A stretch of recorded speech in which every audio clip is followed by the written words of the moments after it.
অদৃশ্য অবস্থায় কি দোয়া করতে পারেন একজন মানুষ, এই দোয়াটা শিখে নেন, ইনশাআল্লাহ আপনার জীবনের সমস্ত সংকট কেটে যাবে ইনশাআল্লাহ। আমি নিজেও ওই দোয়াটা বেশি বেশি করার চেষ্টা করি। দোয়াটা হচ্ছে, মুসা আলাইহিস সালাম একটা গাছের নিচে হেলান দিয়ে বসলেন, বসে দেখলেন দুইজন মেয়ে দাঁড়িয়ে আছে দূরে, পানি নিতে পারছে না, লোকজন পানি নিয়ে যাচ্ছে, ওরা দাঁড়িয়ে আছে বেচারি। মুসা আলাইহিস সালাম গিয়ে বললেন, কি সমস্যা আপনাদের? এটা নিয়ে আপনারা আবার মেয়েদের সাথে কথা বলার চেষ্টা করেন, ঠিক আছে? তো মাহারাম গায়রা মাহারাম মেনে চলে। তারা বললেন যে আমাদের বাবা অনেক বৃদ্ধ মানুষ, আমরা পানি নিতে পারি না যতক্ষণ না আমাদের কম পানি নিয়ে চলে যায়। মুসা আলাইহিস সালাম তবে একটু বললাম না, ফিজিক্যালি খুব স্ট্রং ছিলেন, থাকে না বডি বিল্ডার, সামনে গিয়ে কথা বলে সরো পানি নিতে দাও, তখন মানুষ একটু মূল্যায়ন করে না। তো মুসা আলাইহিস সালাম এভাবে পানি নিয়ে দিলেন এবং বাছুরদেরকে পানি পান করালেন, করিয়ে গাছের নিচে এসে বসে আছেন। বসে বসে তিনি দোয়া করছেন, এই যে দোয়াটা তিনি দোয়া করছেন, রব্বি, একটা নেক কাজ করলেন, নেক কাজ করলেন না, মানুষের উপকার করলেন, নেক কাজ করে এসে গাছের নিচে বসে দোয়া করছেন, আল্লাহ এখানে তো আমার খাবার পানি বাসস্থান কিছুই নাই, আমি কি করব?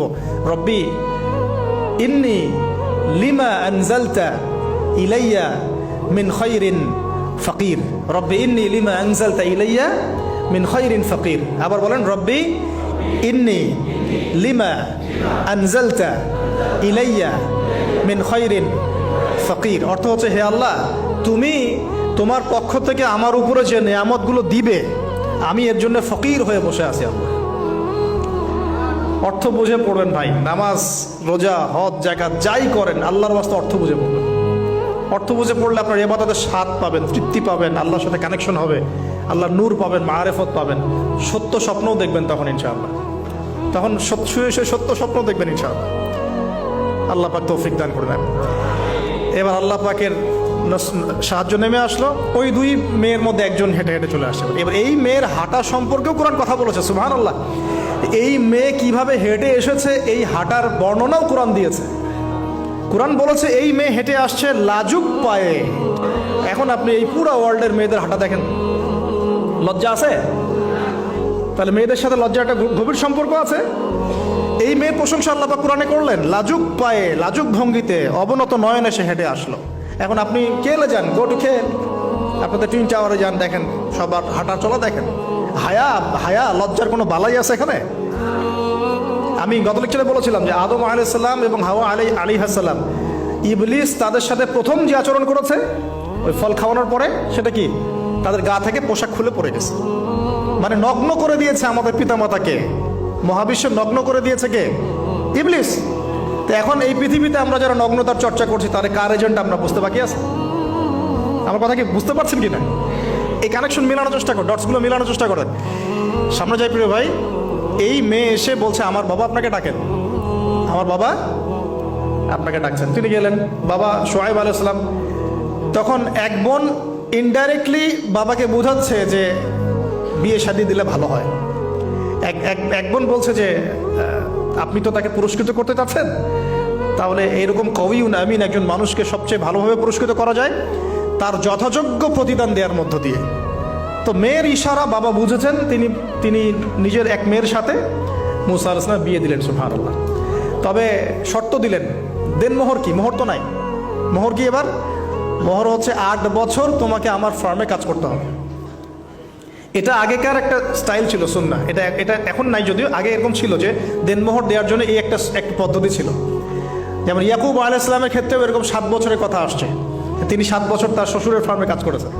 এটা নতুন ছিল না ওই সময়, এটা কমন ছিল। এখন যেমন আমাদের দেশে কমন 10 লাখ টাকা মোহর হবে, 10,000 টাকা দিব, বাকিটা সব বাকি, তাই না? তো এরকম আর কি কমন কিছু বিষয় থাকে আর কি। আস্তাগফিরুল্লাহ, মাফ করো। বলবে বাসরাতে, বলবে আমাকে মাফ করে দাও। শুরুতেই নিজের গায়রথহীনতার পরিচয় দিল। আবার এদিকে শ্বশুরের কাছে মাশাল্লাহ মোটা অঙ্কের ডোনেশন নিতে চাচ্ছে, যৌতুক। বিয়ে আমাদের ওখানে মাশাল্লাহ মানে কেনা বেচা, মেয়ে বিক্রি করতেছে আর ছেলে কিনতেছে। এবার 8 বছর পূর্ণ করা হলো, তিনি আরো 2 বছর 10 বছর পূর্ণ করলেন। এই 10 বছরে মুসা আলাইহিস সালাম নববী পরিবেশ পেলেন, অভিভাবক পেলেন, স্ত্রী পেলেন, প্রেমময়ী সন্তান ইত্যাদি সবকিছু। এবার আল্লাহ রাব্বুল আলামিন তাকে মিশরের দিকে যাওয়ার যে সময়টা এখন হয়ে গেছে, 10 বছর হয়ে গেছে, মিশরে যেতে হবে। যাওয়ার পথে স্ত্রীর প্রসব বেদনা উঠেছে। তখন মুসা আলাইহিস সালাম আগুন খুঁজছেন। আগুন কি খুঁজছেন ভাই?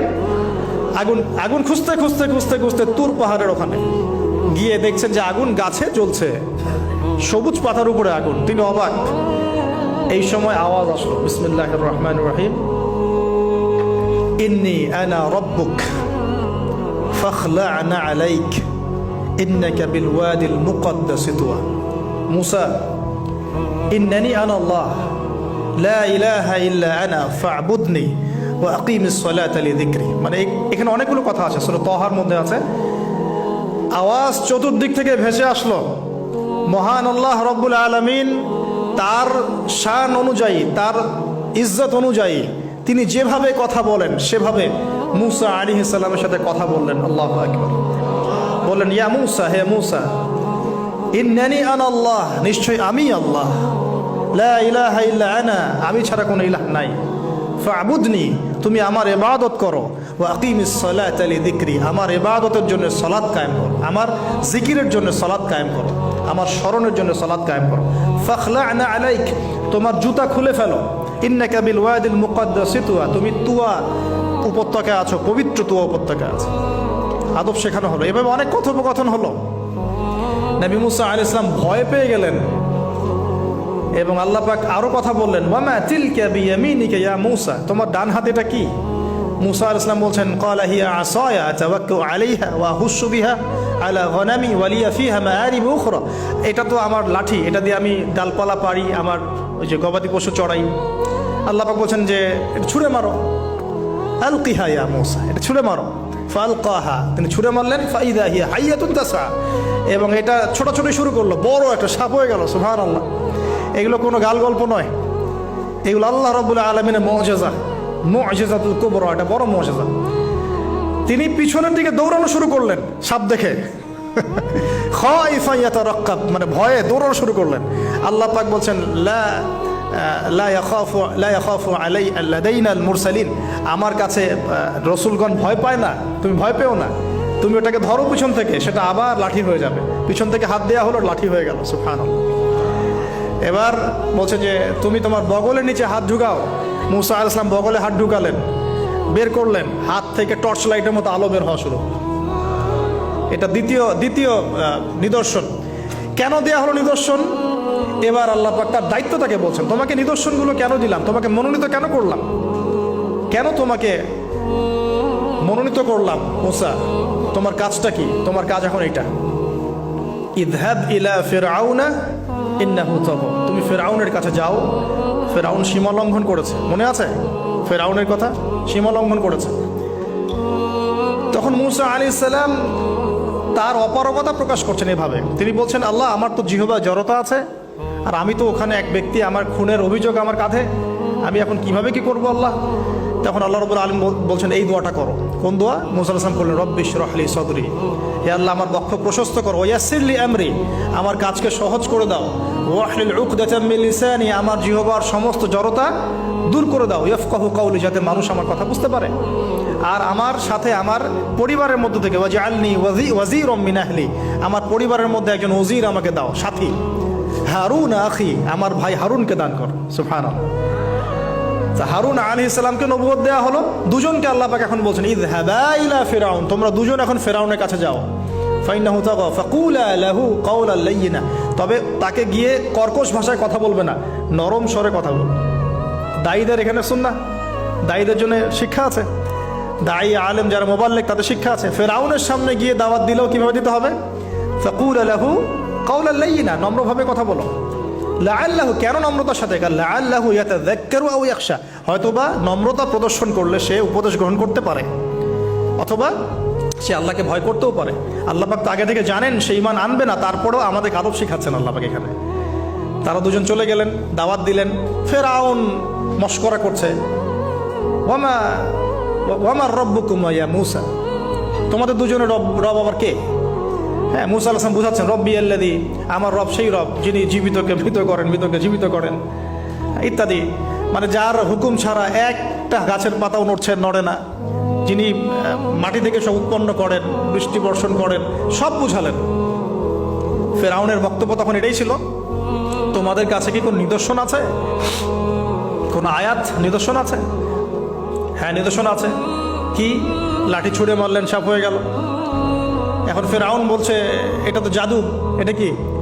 আমার জাদুকররা ওটা পারে, জাদুকরটাকে ডেকে না হলো, জাদুকররাও লাঠি ছুঁড়ে মারলো, সাপও যাচ্ছে।